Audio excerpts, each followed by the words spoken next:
A special thank you to each of our subscribers who make this channel possible. Here's today's story. In a whirlwind final sitting of the year, the Australian Senate has passed more than 30 pieces of legislation, marking a significant moment for the Albanese government. Senators worked late into the night, with discussions stretching until almost 11:30 p.m., to finalize a range of bills that have stirred both support and controversy across the political spectrum.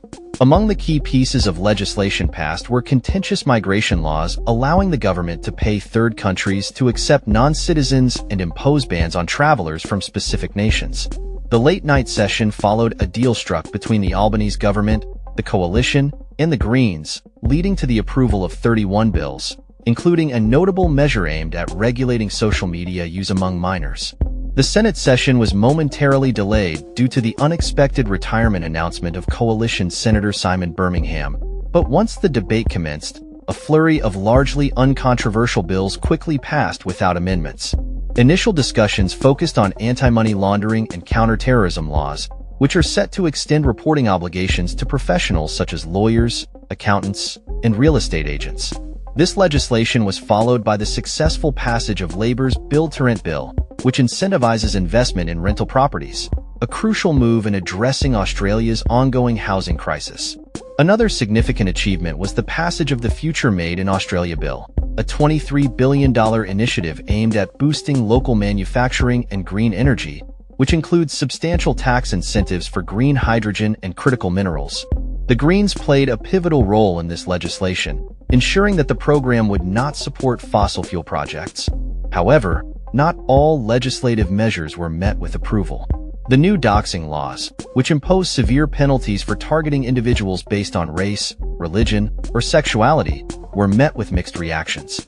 The refugee and asylum seeker community expressed outrage over the migration laws, condemning them as racist and reminiscent of Australia's historical White Australia policy. The Asylum Seeker Resource Centre criticized the legislation as a harmful political maneuver that undermines the values of compassion and leadership expected by the Australian public. The most heated debate of the night arose around the social media ban for users under 16, which will take effect in 12 months. Senators voiced concerns over the practicality of enforcing age restrictions on platforms like TikTok, Facebook, and Instagram. Critics questioned the feasibility of requiring users to provide identification to access these sites, while proponents argued it was a necessary step to protect minors online.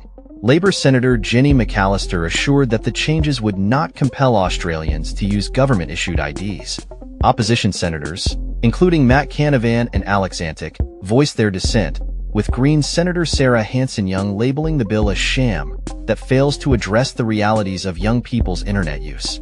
As the Senate adjourned for the year, Labour's Katie Gallagher noted that senators would reconvene in February, signaling that the government intends to continue pushing its agenda in the new year. The passing of the Food and Grocery Code, which mandates fair treatment of suppliers by supermarkets, was also a notable development, reflecting the government's commitment to addressing consumer concerns amid rising living costs. Despite these legislative victories, the Albanese government faced criticism from the opposition, with leader Peter Dutton branding the Prime Minister as weak and incompetent and challenging him to call an election. Dutton's criticisms centered around rising prices and the government's spending on the recent voice referendum. In response, Albanese dismissed calls for an early election, emphasizing the need for a detailed plan on nuclear energy from the opposition leader. As the political landscape shifts, the Albanese government appears poised to tackle pressing issues such as housing affordability, social media safety, and migration policy as it prepares for the upcoming parliamentary session. With significant legislation passed and ongoing debates about the direction of policy, the coming months will be crucial for the government as it seeks to translate promises into tangible progress for the Australian public. That's all for this story.